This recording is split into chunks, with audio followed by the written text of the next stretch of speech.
1 minggu berlalu sejak insiden salah paham dengan kelompok Garg. Desas-desus tentang sebuah kelompok muda bernama Grieving Soul mulai merebak di ibu kota. Meskipun mereka bukan bangsawan dan masih tergolong baru, keberhasilan menembus dungeon level 4 membuat nama mereka cepat diperhitungkan. Pagi itu, kantor asosiasi para hunter dipenuhi keramaian. Suara para hunter melaporkan misi, aroma tinta dan perkamen yang memenuhi udara, serta dentingan koin di meja transaksi menciptakan suasana hiruk-pikuk yang khas. Di tengah hall utama, perhatian banyak orang tertuju pada 2 kelompok. Grieving Soul tampil sederhana. Mereka tidak mengenakan topeng, wajah-wajah asli mereka terlihat jelas. Pakaian mereka lusuh akibat perjalanan, tanpa hiasan mewah. Namun sikap santai dan cara berjalan yang penuh percaya diri membuat mereka tetap mencolok. Kesan liar dan bebas melekat pada kelompok ini, seolah mereka tidak terikat aturan atau status. Berbeda jauh dengan Archbrave, kelompok bangsawan yang dikenal glamor dan penuh wibawa. Mantel berhiaskan bordir emas, pedang berkilau yang selalu terawat, serta postur tubuh tegap memperlihatkan kebanggaan keturunan para pahlawan. Aura keanggunan yang mereka bawa menciptakan kontras tajam dengan kesederhanaan Grieving Soul. Pertemuan itu menciptakan ketegangan yang langsung terasa. Liz dan Luke dari Grieving Soul menatap dengan sinis. Ekspresi mereka jelas menunjukkan ketidaksukaan terhadap gaya bangsawan yang dianggap sombong. Anggota Archbrave juga tidak kalah angkuh. Beberapa di antara mereka memperlihatkan gestur meremehkan, seakan Grieving Soul hanyalah kelompok baru yang kebetulan beruntung. Situasi semakin panas, hampir berubah menjadi perselisihan terbuka. Pandangan tajam bertemu, tangan perlahan menyentuh gagang senjata, dan bisikan para hunter lain mulai terdengar di sekitar. Namun 2 orang pemimpin segera mengambil langkah. Cry dengan sikap santai khasnya hanya mengangkat tangan seolah memberi isyarat pada kelompoknya untuk tidak melanjutkan. Ia terlihat acuh, bahkan menggaruk kepala sambil menghela napas, menandakan bahwa baginya pertengkaran di kantor asosiasi hanyalah gangguan sepele yang tidak layak dipedulikan. Sementara itu, Arkrodin berdiri maju dengan wibawa yang tegas. Suaranya berat namun penuh disiplin, menekankan bahwa kekuatan sejati hunter bukan diukur dari ego dalam keramaian, melainkan dari hasil nyata di medan tempur. Kehadirannya sendiri cukup untuk membuat anggota Archbrave meredam amarah, walau raut wajah mereka masih penuh gengsi. Perbedaan kepemimpinan itu terlihat jelas. Cry memimpin dengan sikap santai, tidak peduli pada pandangan orang lain. Sementara Arkrodin memimpin dengan kedisiplinan dan kehormatan yang ia junjung tinggi. Liz dan Luke akhirnya menahan diri, meski ketidakpuasan masih jelas di wajah mereka. Begitu pula Archbrave yang mundur selangkah, menuruti instruksi pemimpin mereka. Singkat cerita, ketegangan antara Grieving Soul dan Archbrave di kantor asosiasi akhirnya mereda, meski bara persaingan jelas masih terasa. Namun sebelum mereka benar-benar bubar, pihak kantor asosiasi membacakan daftar misi terbaru. Dari sekian banyak permintaan, ada satu misi yang langsung menarik perhatian. Dungeon level 5 yang belakangan ini menelan banyak korban. Archbrave segera mengambil misi itu, dengan tujuan menyelamatkan para hunter yang gagal kembali dari dalam dungeon.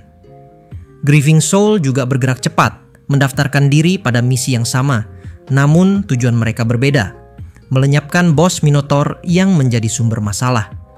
Tanpa mereka sadari, keputusan sederhana itu akan menuntun kedua parti ini ke dalam sebuah pertemuan tak terelakkan di kedalaman dungeon yang sama. Rivalitas yang tadi hanya sebatas kata-kata, sebentar lagi akan teruji dalam pertempuran nyata. Namun sebagai catatan, mereka mengambil misi ini tanpa saling tahu satu sama lain. Dungeon level 5 adalah labirin gelap yang sudah lama menjadi kuburan bagi banyak hunter. Dindingnya lembab, udara berbau besi dan darah, dan suara samar jeritan mereka yang pernah gagal masih terpantul di lorong-lorong. Para hunter ibu kota tahu tempat ini bukan sekadar ujian keberanian, melainkan ujian nyawa. Grieving Soul bergerak diam-diam di dalamnya. Seluruh anggota memakai topeng hitam yang menutup wajah mereka. Langkah mereka liar, tapi ritmenya jelas. Sebuah kebiasaan yang lahir dari keakraban dan pengalaman panjang. Misi mereka sederhana, namun mematikan. Menumbangkan Minotaur, raja dari dungeon ini. Di sisi lain, Archbrave juga telah masuk, tapi lewat jalur berbeda. Mereka tidak datang untuk membunuh, melainkan menyelamatkan para hunter yang terjebak di dalam. Dua tujuan berbeda, satu arena yang sama, dan tanpa mereka sadari, jalur itu perlahan-lahan akan mempertemukan keduanya. Di aula terdalam, Grieving Soul akhirnya berhadapan dengan makhluk buas itu. Minotaur, tingginya hampir 3 kali manusia dewasa, berotot tebal, dengan kapak bermata ganda yang mampu memecah batu sekali ayunan. Pertarungan meledak begitu saja. Sitri melempar bom potion pertama. Ledakan menyilaukan memenuhi ruangan, mengubah kegelapan jadi putih menyakitkan. Asap bercampur racun memenuhi udara, memaksa Minotaur mengibaskan tangan dan mengaum keras. Lucia berdiri di belakang, tangan terangkat, mantra sihir meluncur. Tombak es terbentuk dan menghantam lutut Minotaur, memperlambat gerakannya. Setiap kali Minotaur melangkah, ada lapisan beku yang menahan. Luke berlari di celah asap, katananya terhunus, kilatan logam memantul dari cahaya sihir. Dengan gerakan yai, ia menebas urat kaki makhluk itu, menyalakan percikan darah hitam yang memercik liar. Liz tak kalah cepat, tubuhnya meluncur rendah di bawah ayunan kapak, pisau kembarnya berkilau. Ia menusuk bagian perut yang terbuka, lalu melompat menjauh sebelum kapak turun menghantam lantai. Ansem di belakang, suaranya tenang meski napasnya berat. Setiap kali Luke atau Liz hampir terkena hantaman, cahaya healingnya menutup luka-luka kecil agar mereka tetap bergerak tanpa henti. Minotaur meraung, mengamuk. Namun setiap kali hampir mendapat celah, bom Sitri meledak di samping kepala atau di kakinya. Lucia menutup gerakannya dengan gelombang es, hingga akhirnya Luke menemukan momen. Tebasan cepat menembus lutut kiri. Minotaur jatuh tersungkur. Liz memanfaatkan celah terakhir, menusukkan pisaunya ke dada, tepat di bawah tulang tebal. Makhluk itu bergetar, mengaum terakhir kalinya, lalu tumbang. Dungeon bergetar sesaat. Nafas seluruh anggota Grieving Soul terengah. Mereka berhasil, bos dungeon telah kalah. Mereka mengambil tanduk Minotaur sebagai bukti, lalu mulai berjalan pulang. Tubuh mereka penuh darah, wajah tak terlihat di balik topeng. Aura kematian melekat seperti bayangan. Di lorong panjang menuju pintu keluar, cahaya obor menyingkap siluet sekelompok hunter lain. Formasi rapi, langkah teratur, wajah-wajah penuh kepercayaan diri. Itulah Ark Brave. Ark Rodin berdiri paling depan. Pedang di punggungnya berkilau samar. Armel dan anggota lain berjaga dengan disiplin militer. Mereka sedang mencari para hunter yang harus diselamatkan. Namun yang muncul di hadapan mereka justru sekelompok figur bertopeng, basah oleh darah, bergerak sunyi dan menyeramkan. Bagi Ark Brave, hanya ada satu kesimpulan. Mereka adalah Phantom Squad. Suasana menegang dalam sekejap. Tidak ada kata yang bisa menembus jarak kecurigaan itu. Aura saling membunuh mulai keluar dari kedua kubu. Untuk membuktikan siapa yang ada di hadapan mereka, Grieving Soul memutuskan menerima tantangan. Pertarungan 1 lawan 1 melawan Ark. Luke maju pertama. Dengan semangat membara, ia menarik katana. Serangan yai secepat kilat diluncurkan. Nyaris tak terlihat mata biasa. Namun Ark menyambutnya dengan ketenangan. Pedangnya dilapisi aliran petir halus. Setiap tebasan Luke ditangkis di sudut sempurna. Sengatan listrik mengalir ke tangannya hingga genggamannya kaku. Dalam hitungan detik, Luke tersungkur. Liz melanjutkan. Gerakannya lebih lincah, tubuhnya seperti bayangan menari. Pisau kembar menghujam ke titik-titik vital. Ark terpaksa mempercepat tempo. Busur pedangnya makin luas, mencegah Liz mendekat. Beberapa kali Liz hampir menembus, namun kekuatan disiplin dan pengalaman Ark menekannya, sampai akhirnya ia kehilangan ritme. Pisau terlempar, tubuhnya roboh ke lantai batu. Sitri maju berikutnya. Kabut asap menutupi arena. Bom kilat meledak, suara dentuman memekakkan telinga. Ark melangkah tanpa ragu, menebas botol di udara sebelum sempat meledak. Api dan asap mewarnai sekeliling, namun tak sekalipun pedang Ark meleset. Sitri tak sempat menyiapkan racikan baru ketika ujung pedang Ark sudah ada di depan wajahnya. Ia menyerah. Ansem mencoba bertahan. Cahaya healing mengalir, tubuhnya dipaksa terus utuh meski ditekan habis-habisan. Tapi Ark tidak berhenti. Ia menambah kecepatan, menutup semua celah. Ansem akhirnya terhenti, mengangkat tangan, pasrah sebelum pedang benar-benar menghancurkannya. Lucia terakhir. Mantra sihir meledak. Tombak es, badai kecil, bahkan lantai membeku. Ark berlari dengan langkah yang dipenuhi listrik, menahan hantaran sihir di sepanjang bilahnya. Setiap sihir Lucia ditembus dengan paksa. Mana terkuras, tubuhnya gemetar, lalu pingsan di lantai beku. Satu demi satu, seluruh anggota Grieving Soul tumbang di hadapan Ark Rodin. Sunyi, mencekam memenuhi lorong. Saat itulah kristal komunikasi di sabuk Sitri bergetar. Dari ujung lain terdengar suara santai Cry. Ia tidak ada di dungeon. Ternyata ia sedang berada di toko relik, sibuk menawar harga dan bahkan meminta Sitri meminjamkan uang. Dalam suara entengnya, ia memerintahkan, "Di mana kalian? Aku sudah belikan relik untuk kalian dari pasar gelap. Sekarang tinggal bayarnya, jadi tolong cepat ke sini ya." Pesan itu sederhana tapi tegas. Grieving Soul bangkit perlahan, tubuh mereka remuk tapi semangatnya tak hancur. Mereka memilih pergi, menghilang ke lorong lain, meninggalkan Arkbrave dengan tanda tanya besar. Sementara itu, misi Arkbrave belum selesai. Jeritan para hunter masih terdengar dari lorong lain. Sisa-sisa pasukan Minotaur yang tercerai-berai mulai menyerang. Formasi Arkbrave tetap teguh. Ark di depan, Armel dan Celeste menjaga sisi. Yang lain menutup barisan belakang. Mereka bertarung sambil mengawal para hunter yang berhasil diselamatkan. Meskipun tubuh mereka penuh luka baru, tidak ada satupun yang tertinggal. Itulah kebanggaan Arkbrave, disiplin, kehormatan, dan tanggung jawab pada misi mereka. Ketika cahaya matahari akhirnya terlihat di pintu keluar dungeon, dua kelompok hunter sudah menjalani takdirnya masing-masing. Grieving Soul kembali dengan tanduk Minotaur sebagai bukti pencapaian. Sedangkan Arkbrave kembali dengan para hunter yang selamat. Setelah 1 minggu berlalu, misi baru pun kini diumumkan oleh Asosiasi Para Hunter. Targetnya, Dungeon Special Level 6, Sarang Orc Phantom, salah satu tempat paling berbahaya yang pernah muncul di dekat ibu kota. Biasanya, dungeon level itu hanya diperuntukkan bagi raid party gabungan yang berisi puluhan hunter elit. Namun, kali ini, entah karena arogansi, entah karena rasa penasaran, ada 3 kelompok yang justru mengambil misi ini di waktu berbeda. Arkbrave, sang parti bangsawan dengan reputasi gemilang.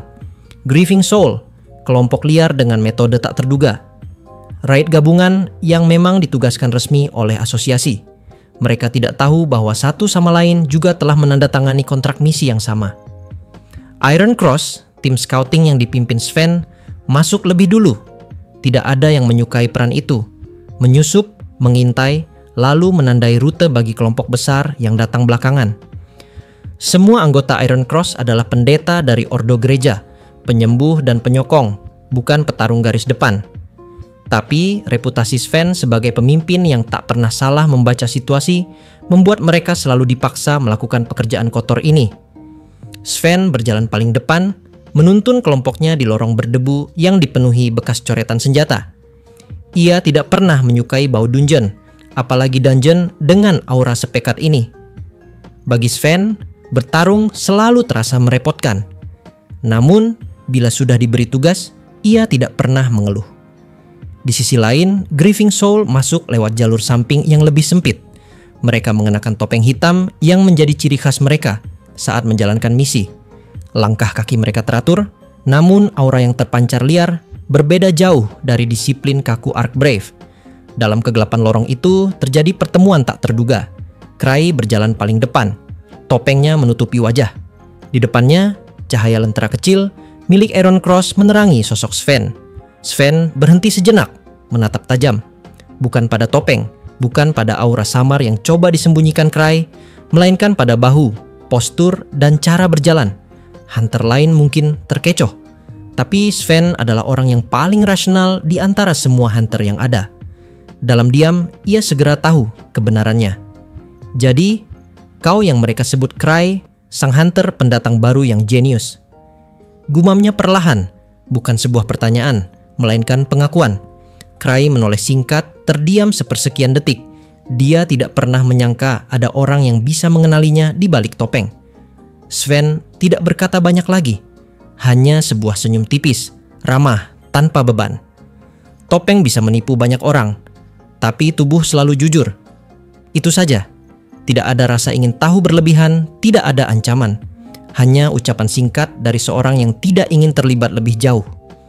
Cray menunduk sedikit sebagai balasan, lalu melanjutkan langkahnya. Mereka berpisah begitu saja, seakan pertemuan itu hanya pertemuan biasa di persimpangan jalan. Tapi di dalam hati, Cray tahu Sven adalah sosok berbeda. Tidak menilai berdasarkan rumor, tidak mudah terpancing, hanya melihat apa yang nyata di depan mata. Sementara itu, Arkbrave masuk lewat gerbang utama dungeon. Formasi mereka rapi, cahaya sihir Armel menerangi jalan dengan penuh keyakinan.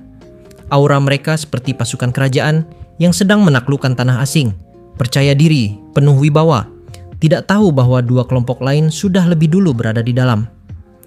Arkrodin berjalan paling depan. Tatapannya lurus, dingin, penuh disiplin. Di belakangnya, para anggota lain bersiap menghadapi segala kemungkinan. Suasana dungeon semakin menegang. Dari kejauhan terdengar langkah-langkah berat, orc phantom yang mulai bergerak. Tidak ada bayangan samar atau tipuan gaib. Yang ada hanyalah teriakan rendah, dentingan senjata, dan bau darah yang menusuk hidung. Musuh itu bukan ilusi, melainkan kenyataan mengerikan yang menunggu di setiap lorong. Grieving Soul menghadapi kelompok pertama dengan gaya liar mereka. Ledakan bom sitri yang mengguncang dinding, teriakan Lis yang melompat menusuk, sihir beruntun dari Lucia, dan Luke yang menebas cepat dengan katana. Arkbrave di sisi lain menghadapi serangan dari arah berbeda. Formasi disiplin mereka langsung diuji habis-habisan, namun koordinasi yang terlatih membuat mereka mampu menahan serbuan itu. Sementara Iron Cross jauh di dalam lorong hanya bisa berdoa agar pertarungan tidak mendekat ke arah mereka.